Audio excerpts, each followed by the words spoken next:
اور کتنے نوجوان تو روزہ اس لیے نہیں رکھتے ہیں کہ عید بعد شادی ہے، عید بعد شادی ہے۔ ابے شادی نہ ہے کہ کشتی لڑنا ہے، تم شادی ہے نہ ہے، وہاں کیا کرنا ہے تم کو؟ روزے نہیں رکھے گا، ماں بولے گی بیٹا تو روزہ مت رکھے، تو گال پیچ کی تو۔ اور اللہ دنیا کے اندر میں روزے داروں کو دیکھیے دو خوشی عطا فرمائے گا، ایک دنیا میں ایک آخرت میں۔ ایک دنیا میں، ارے بولو بھائی، ایک دنیا میں دو خوشی اللہ عطا فرمائے گا، اللہ دو خوشی عطا فرمائے گا روزے داروں کو، دو خوشی، ایک دنیا میں ہے ایک آخرت میں ہے۔ دنیا کی خوشی کیا ہے؟ افطار کے وقت میں جو خوشی اللہ افطار کرنے والے روزے دار کو اللہ عطا فرماتا ہے، اور قربان جاؤ اس خوشی کے آگے دنیا کی ساری خوشی فیل ہے۔ افطاری کے وقت میں جو خوشی ملتی ہے، آہا کیا کہنے۔ دیکھیے افطاری کا مزہ روزے دار کو ملے گا، جو روزہ نہیں رکھا دن بھر جس کا فیکٹری چالو ہے اس کو افطاری کا مزہ نہیں آئے گا۔ بھائی پانی کا مزہ تو اس کو آئے گا جو پیاسا ہے، کھانے کا مزہ اس کو آئے گا جو بھوکا ہے، اور جو گٹر گٹر گٹر دن بھر منہ جس کا چلتا رہا ہے اس کو پانی کا مزہ آئے گا نہ کھانے کا مزہ آئے گا۔ لیکن افطاری بھی سنبھل کے کرنا ہے تاکہ تراویح کی نماز نہ چھوٹے۔ یہاں تو ایک کچری کھلکو، گھمنی کھلکو، موری کھلکو، پکوڑا کھلکو، ادھر تربوز، ادھر کیلا، ادھر انگور، ادھر سیب، ادھر نسپاتی، ادھر بیدانا، ادھر پیپسی کولا، ادھر تھمس اپ، ادھر اسپرائٹ، یہ سب ڈالتے جا، ڈالا ڈالا ڈالا،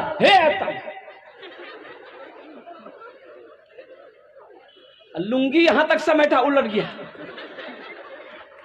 کی بلو تراویح نہیں پڑھو، بولے بھئی پوزیشن ٹھیک نہیں جا رہا، تو پوزیشن تو پہلے ہی سے خراب کر کے رکھا۔ اللہ کا بندہ اتنا کھایا کیا ہے؟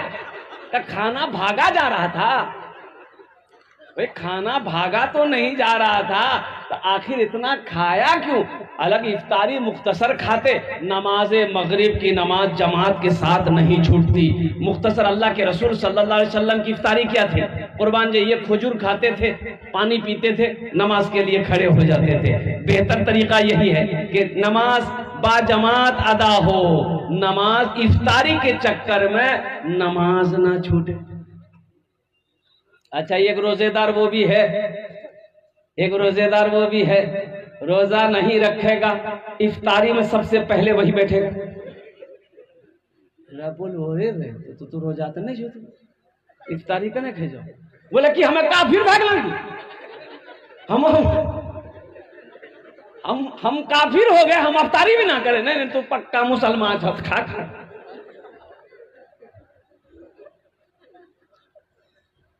سحری کھایا کرو، برکتوں والا کھانا، برکتوں والا کھانا۔ برکتوں والا کھانا کون سا کھانا ہے؟ سحری کا کھانا، یہ برکت والا کھانا ہے، برکتوں والا کھانا ہے۔ کھاؤ، سحری کھاؤ۔ اللہ کے رسول ارشاد فرماتے یہ کھجور ہی صحیح لیکن کھاؤ، پانی کا ایک گھونٹ ہی صحیح لیکن پیو، کھجور کا ایک گٹھلی ہی صحیح لیکن کھاؤ، سحری کھاؤ۔ یہ برکتوں والا کھانا ہے، یہ برکتوں والا کھانا ہے، برکتوں والا کھانا نہ چھوٹے۔ لیکن سنو سحری بھی احتیاط سے کھاؤ میرے بھائی، میرے نوجوانوں، سحری بھی احتیاط سے کھانا تاکہ روزہ خراب نہ ہو۔ زیادہ کھاؤ گے روزہ خراب ہو جائے گا۔ اچھا ظہر اتنا کھاؤ کہ ظہر سے پہلے وہ کھانا ہضم ہو جائے، وہ کھانا ظہر سے پہلے کھانا اپنی جگہ پکڑ لے، اور ظہر کے بعد سے آپ کو بھوک لگنے لگے، پیاس لگنے لگے، پتا چلے کہ ہاں ہم روزے سے ہیں۔ اب یہاں تک کھائیے گا تو ظہر سے پہلے بھوک لگے گی، وہ تو عصر تک بھی بھوکنے لگے گی، تو وہی چکی وہی چلا رہا۔ ایک آدمی ڈیکار لے رہا تھا روزے کی حالت میں،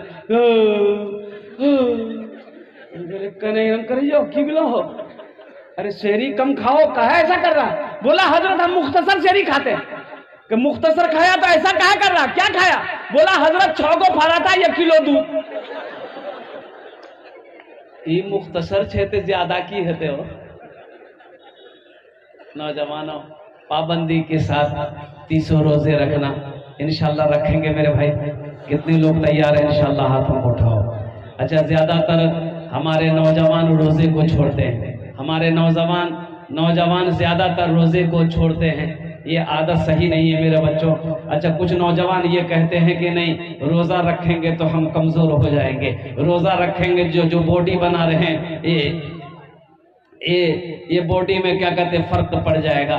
اور اس لیے یہ رمضان المبارک کا مہینہ ہے, بڑا برکتوں والا مہینہ ہے, رحمتوں والا مہینہ ہے. روزہ رکھنے سے گال نہیں پیچکتا ہے نوجوانوں. روزہ رکھو, اللہ راضی ہو جائے گا, اللہ خوش ہوگا, اللہ تیرے جسم کے اندر میں طاقت پیدا فرما دے گا, اللہ تیرے جسم کے اندر میں قوت پیدا فرما دے گا.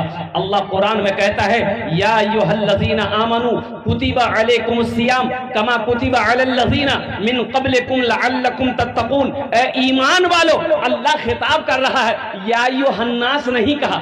اللہ نے یہ نہیں کہا کہ اے لوگو, یہ نہیں کہا. میرا اللہ کتنا پیارا لفظ سے اپنے بندے کو خطاب کر رہا ہے. میرا اللہ کہہ رہا ہے اے ایمان والو تم پر روزے فرض کیے گئے جیسا کہ تم سے پہلے لوگوں کو پر میں فرض کیے گئے تھے.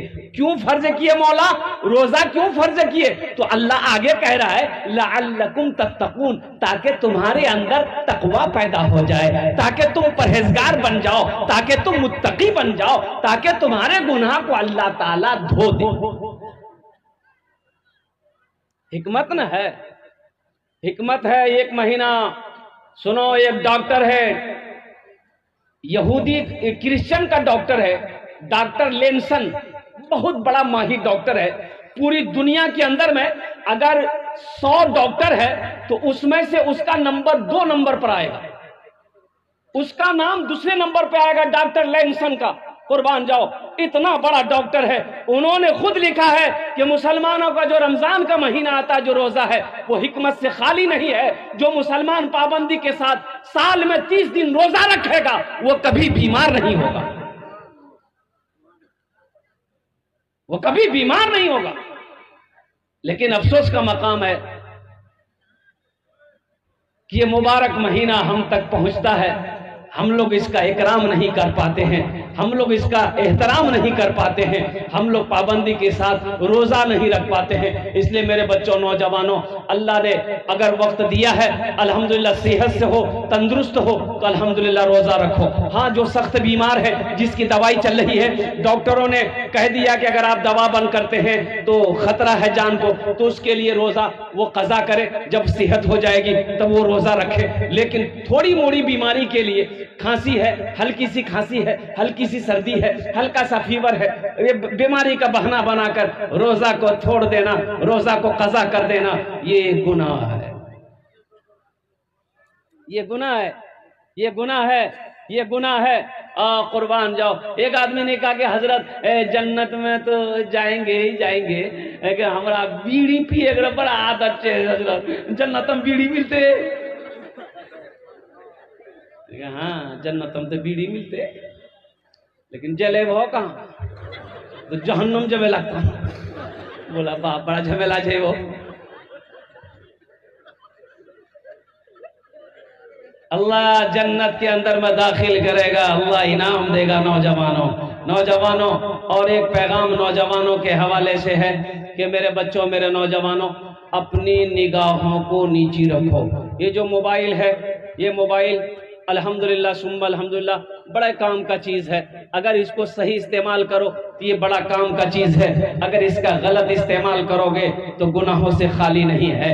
رات کی تاریکی ہو, دن کا اجالا ہو, بند کوٹھری ہو, کہیں بھی ہو, اس کا غلط استعمال سے بچنا, اپنی نگاہوں کو بچانا. ایک بات یاد رکھنا, جو شخص اپنے نگاہوں کو گندی چیزوں سے بچاتا ہے, گندے گناہوں سے بچاتا ہے, وہ انسان کی نظریں کبھی کمزور نہیں ہوگی. اس انسان کی نظریں کبھی کمزور نہیں ہوگی. قربان جاؤ. حضرت امام احمد ربائی رحمت اللہ علیہ 120 سال عمر ہو گئی, بغیر چشمہ کے آپ کتاب پڑھتے تھے. 120 سال کی عمر ہو گئی, 120 سال کی عمر ہو گئی, بغیر چشمہ کا مطالعہ کرتے تھے حدیثوں کا. 120 سال. آیا تو 30 سالوں میں چشمہ لگی. پتہ یہ چلا کہ کہ اپنی نگاہوں کی یہ حفاظت نہیں کر پا رہا ہمارا نوجوان. یہ نگاہوں کی بد نگاہی کی وجہ سے آنکھیں خراب ہوتی ہے. ایک بات یاد رکھنا، جو آنکھیں بری چیز ہمیشہ دیکھے گی وہ آنکھ اندھی ہو جائے گی، وہ آنکھ بے نور کر دی جائے گی، اس آنکھ سے روشنی اللہ چھین لیتا. کلکتے کے اندر میں ایک عبد القادر بھائی ہے، منبر رسول پر ہوں میں. عبد القادر بھائی، ان کی عمر جانتے ہو 45 سال ہے. تو وہ نعت وغیرہ پڑھتے بیچارے میرے یہاں آتے ہیں، بڑی قربت رکھتے ہیں. تو وہ جب آتے ہیں دونوں آنکھوں سے اندھا ہے، نابینا ہے. تو آتے ہیں تو وہ نعت شریف وغیرہ سناتے ہیں، اس کو انعام اکرام نوازتے ہیں بیچارے. وہ اپنے بیٹے کے ساتھ میں کبھی کبھی آتے ہیں. تو میں نے ایک بار پوچھ لیا کہ عبد القادر بھائی، یہ اندھاپن آپ کب سے؟ بچپن سے، پیدائش سے؟ بولا کہ نہیں حضرت، یہ تو 10 سال ہوا ہے. حضرت یہ میرے گناہوں کی سزا ہے، اللہ نے سزا دیا. ہم میری آنکھیں ٹھیک تھی، نوجوان تھا میں. مجھے ایسی راز کی بات بتایا انہوں نے کہ حضرت یہ گناہوں کا ثمرہ ہے کہ اللہ نے مجھے اندھا بنا دیا، میری آنکھوں کی روشنی ختم ہو گئی. آج ایسا لگ رہا ہے کہ میں صرف جی رہا ہوں، دنیا کی خوشی میرے نظروں سے ختم ہو چکی، اس لیے کہ آنکھ ہے لیکن میں دیکھ نہیں پا رہا. مجھے یہ بات آئی میرے نوجوانوں، میرے بچوں، اللہ کی بہت بڑی نعمت ہے یہ آنکھ. اس لیے آنکھ اللہ نے دیا اچھی چیزیں دیکھنے کے لیے دیا ہے، بری چیز دیکھنے کے لیے نہیں دیا ہے، گندی چیزوں کو دیکھنے کے لیے نہیں دیا ہے. اللہ نے آنکھیں دی ہے، ماں باپ کے چہرے کو دیکھو، اللہ نے آنکھیں دی ہے. قرآن کے پاروں کو دیکھو، اللہ نے آنکھیں دی ہے. مسجد کو دیکھو، اللہ نے آنکھیں دی ہے. دنیا کے نعمتوں کو دیکھو، لیکن اپنے گناہوں کو، اپنی آنکھوں کو گناہوں سے بچاؤ، گندی چیزوں سے بچاؤ، گندے فعل سے بچاؤ. انشاءاللہ بچائیں گے. ارے بچائیں گے بولو کہ اپنی نگاہوں کو بچاؤ گے. اور ایک بات بتاتا چلو، اے بابو بیٹھ جائیے، بیٹھیے. اللہ قرآن میں کہتا ہے کہ مومنو جب راستہ چلو اپنی نگاہوں کو نیچی رکھو. جب راستہ چلو اپنی نگاہوں کو، ارے بولو بھائی جلدی بولو، نیچی رکھو کہ تاک جھانک کرو. یو اچھا جے، یو گرو اچھا جے، یو اچھا جے.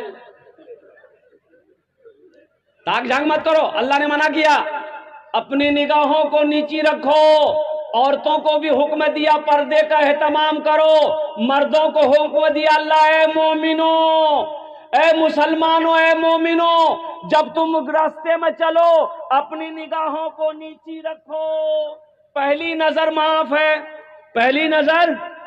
اب مان کے راستے میں چل رہے کسی اور غیر محرم عورت پہ نظر پڑ گئی، میری نظر پڑ گئی تو نظر جھکا لو، نظر ہٹا لو. یہ نہیں ٹکر ٹکر دیکھو، یہ معاف نہیں ہے. ہم کہتے ہیں کوئی پسند ہے، مان کے کوئی لڑکی پسند ہے، شادی نہیں کی ہو، کوئی پسند ہے تو نکاح کر لو. کیا کر لو؟ ہاں. دوسری پسند ہے اس سے بھی نکاح کر لو. تیسری پسند ہے اس سے بھی کر لو. اب دیکھو ہنس رہا ہے. ارے بھائی پسند ہے تو کر لو. چوتھی پسند ہے اس سے بھی کر لو. اس کے بعد بھی اگر تمہاری پسند ختم نہیں ہو رہی ہے تو اس سے پتا چل رہا کہ تم کو پسند نہیں، کھجلی کی بیماری ہے. اس کا علاج ہے بی ٹیکس. بی ٹیکس لگاؤ، کھجلی مٹاؤ. اور ایک بات یاد رکھو، یہ 4 کرنے کا حکم اللہ نے کس کو دیا؟ اس کو دیا. آگے آیت میں اللہ کہتا ہے اگر تم انصاف کر سکو، اگر تم عدل کر سکو تب تمہارے لیے 3 ہے، 4 ہے، 2 ہے. اگر انصاف نہیں کر سکتے ہو، عدل نہیں کر سکتے ہو تو تمہارے لیے ایک ہی کافی ہے. تمہارے لیے، تمہارے لیے، ارے بولو بھائی، ایک ہی کافی ہے. اور سنو، وہ بھی ایک بیوی کو اگر حلال روزی نہیں کھلا سکتے، کما کے نہیں کھلا سکتے، کپڑا نہیں پہنا سکتے، بیمار ہو جائے تو علاج نہیں کرا سکتے، بدن میں طاقت نہیں ہے، تو وہ ایک بھی مت کرو. پھر کیا کرو؟ ایک تسبیح لے لو، کسی پہاڑ پر چڑھ جاؤ، اللہ اللہ کرتے مر جاؤ، جھمیلا ختم. بیاہ کرنے کی ضرورت نہیں. بات سمجھ میں آ رہی ہے؟ لیکن تاک جھانک نہیں کرنا ہے. تاک جھانک نہیں کرنا ہے.